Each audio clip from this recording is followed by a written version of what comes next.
Baik, Assalamualaikum warahmatullahi wabarakatuh, Sobat Traders. Kembali lagi bersama saya, Kang Ajay, market analis dari FDIS Indonesia. Oke, seperti biasa teman-teman, kita update daripada atau pembaruan daripada pergerakan pair XAUSD dan juga nanti ada GBP USD atau pound sterling terhadap US dollar. Oke, di sini sudah chartnya teman-teman ya, dari update daripada yang video kemarin. Sebenarnya itu saya menginstruksikan bahwasanya kalau kita cari posisi buy hati-hati karena tendensius daripada pergerakan harga ini udah membentuk sebuah struktur penurunan gitu ya teman-teman ya. Oke, kalau kita lihat dari sini ya, oke, udah saya variasi ya teman-teman ya dari sini. Jadi pertama kita cari trend analisis terlebih dahulu ya, kita gambarkan dari awal terlebih dahulu ya, kita cari breakout structure ya. Ini merupakan sebuah impulsif ya, ini koreksi, seharusnya menjadi sebuah impulsif lagi tapi ini malah menjadi sebuah impulsif ya. Oke, jadi ini berarti udah confirm bahwasanya terkonfirm ya, atau terkonfirmasi bahwasanya ini tren sedang mengalami sebuah penurunan. Oke ya, di video-video sebelumnya sudah sempat bilang juga bahwasanya tren gold ini merupakan sebuah kurang gelombang satu kali lagi ya, gelombang satu kali lagi ke bawah gitu ya teman-teman. Nah, kalau kita update daripada pergerakan harga itu sendiri sekarang, nah kalau kita lihat daripada time frame yang lebih kecil teman-teman ya, berdasarkan kacamata time frame H1 ya. Di sini kalau kita lihat bahwasannya ini merupakan sebuah pergerakan terakhir ya, impulsif ya, ini koreksi seharusnya jadi impulsif malah jadi impulsif lagi ya teman-teman ya. Breakout structure terakhirnya itu terletak di sini teman-teman ya, di sini high low, lower high dan lower low, dan ini sekarang lagi impulsif sedang berjalan. Oke, impulsif sedang berjalan. Pertanyaannya sekarang impulsif kapan dia selesai? Dia tuh harus memecahkan liquidity swing point. Liquidity swing point itu ada swing high yang terdekat itu dipecahkan ya dari sini. Jadi ketika ini malah dipecahkan di 1904 ini dipecahkan ya, ingat pecahkan close body, maka koreksi itu dimulai ya. Maka kita kalau misalkan mau cari opportunity follow the trend, berarti kita harus siap-siap menunggu entry sell ya, entry sell itu di 1921. Tentunya otomatis sebagai seorang trader konservatif dia harus menunggu reaksi atau reaksi daripada harga itu sendiri, pas approach terus reaksi ya, reaction. Jadi pas harga sebelumnya itu mengindikasikan bahwa ini impulsif, approachingnya itu dia itu ketika melakukan sebuah koreksinya itu, apakah dia itu ada candle morobozu, maka kita tidak disarankan untuk cari posisi sell di atas ya. Oke, karena ada perlawanan daripada buyer itu sendiri. Ketika dia itu malah approach-nya itu pergerakannya itu landai ya, landai, dia itu naik turun naik landai seperti ini, artinya kita bisa chance dia itu untuk mengambil sebuah posisi sell, berharapan dia itu akan menjadi sebuah impulsif kembali gitu teman-teman. Oke, jadi untuk at least untuk di sini ya, kira-kira berhentinya sampai mana? Jadi ada dua pendekatan. Yang pertama kita berandalkan daripada klasik daripada supply and demand ya, atau support resistance klasik, tapi lebih condong atau lebih tendensius itu menggunakan area. Jadi di area 1897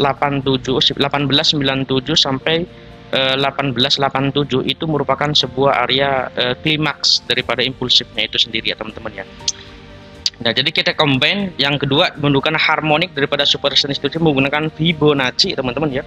Itu dijadikan sebuah confluence atau pendukung ya, supaya kita itu lebih mendapatkan data lebih daripada satu teman-teman ya.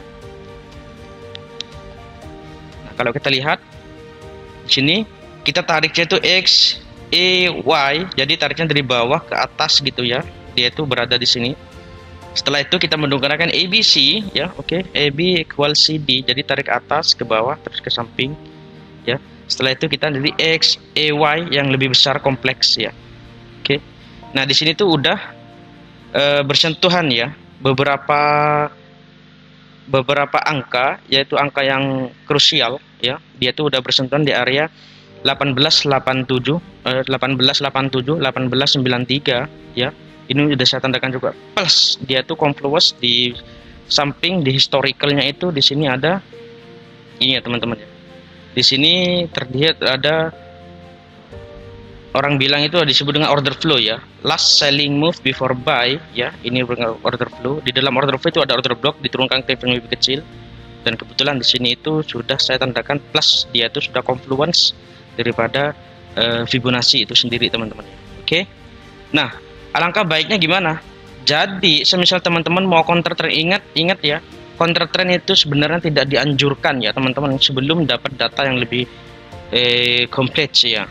Contoh seperti kemarin di sini itu yang saya bilang, ini trendnya sebenarnya lagi mau bentuk impulsif lagi ya. Kalau kita memaksakan diri untuk cari posisi buy dengan memanfaatkan koreksinya itu, ingat impulsif selesai ketika dia itu sudah mengambil liquidity swing point ya. Oke, swing point itu kuncinya. Di sini itu ketika kemarin udah sampai di sini memang dia itu udah berada daripada demand atau rally base rally di situ, tapi dia itu mengindikasikan bahwasannya dia itu impulsif sedang berjalan ya. Tahunya dari mana? Karena di sini itu lower low terakhirnya situ dipecahkan close body. Maka ketika close body itu jadi dipecahkan teman-teman, artinya impulsif itu sedang berjalan. Oke. Oke teman-teman. Jadi untuk di XAU USD kita lebih proper, semisal mau counter trend lebih proper harus impulsifnya harus selesai dengan syarat tadi. Ketika mengambil sebuah liquidity swing point baru kita bisa multiple time frame turunkan ke time frame yang lebih kecil teman-teman.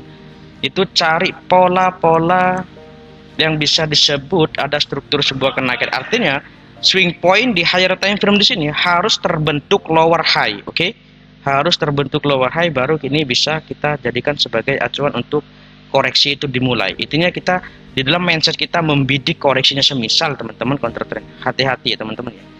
Jadi perlu di area pantau di 19, 18, 87, 18, 93 kita pantau di situ teman-teman. Oke? Nah, jadi skenario-nya itu di sini akan berbentuk seperti ini teman-teman ya. Jadi akan berbentuk seperti ini. Jadi di impulsif, korektif, impulsif, seharusnya ini jadi korektif, setelah itu bisa jadi impulsif lagi. Oke? Belum tentu di sini itu nanti teman-teman harus nunggu konfirmasi ya. Oke? Konfirmasi untuk lebih safety-nya, apalagi di pair XUSD di sini banyak false break-nya teman-teman. Oke, itu ya kuncinya itu. Di teman VIP saya jelaskan juga ketika lower high-nya atau higher low-nya itu terbentuk daripada liquidity trend line. Ini liquidity trend line ya teman-teman ya. Ini liquidity trend line. Jadi kalau misalnya kita tarik dari atas ke bawah sini liquidity trend line, artinya kita harus benar-benar nunggu konfirmasi di sini rejection, at least rejection itu paling mudah. Oke. Rejection itu ada pentalan harga break, seakan-akan break dia itu malah mantul lagi ke bawah. Oke. Itu untuk di XAU USD. Dan selanjutnya di pair GBP USD ya.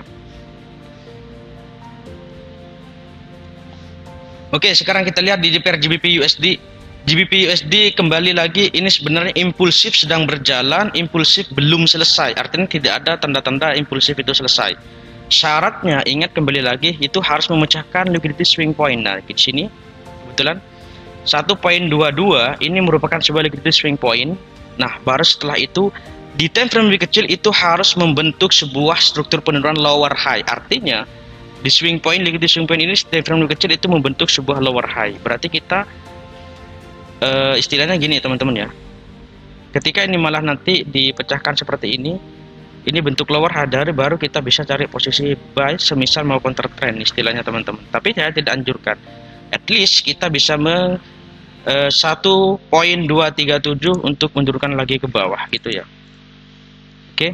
Jadi kalau kita lihat dari sini, kalau kita lihat teman-teman ya, ini breakout structure-nya di sini, terus jatuh balik lagi ke atas, breakout lagi, terus dia turun ke bawah. Artinya di sini itu ada perubahan karakter. Nah, ketika ada perubahan karakter, kita menunggu konfirmasi, istilahnya itu impulsifnya harus selesaikan dulu. Sedangkan dalam kasus ini belum selesai karena belum mengambil liquidity swing point. Artinya impulsif itu sedang berjalan, gitu ya. Jadi berjalan. Oke, di 1.2128, 1.212, 1.200 ini merupakan sebuah klimaks, ya. Klimaks daripada pola impulsif itu sendiri. Oke, jadi untuk pair GBP USD kita pantau di 1.212, 1.20. Kenapa di sini? Karena di sini itu pas terjawab daripada pattern. Ini ada pattern besar disebut dengan HNS atau head and shoulder. At least 1:1 dia sudah terjawab gitu teman-teman. Oke. Oke teman-teman, mungkin itu dulu video singkat, dan mohon maaf ini agak panjang dikit ya daripada video-video sebelumnya, karena di sini membahas daripada dua pair XAUSD dan GBUSD. Oke, terima kasih, dan jangan lupa like, subscribe, dan bagikan ke teman-teman yang lain supaya tidak ketinggalan informasi. See you in the next video. Salam cuan, salam berkah barokah. Assalamualaikum warahmatullahi wabarakatuh.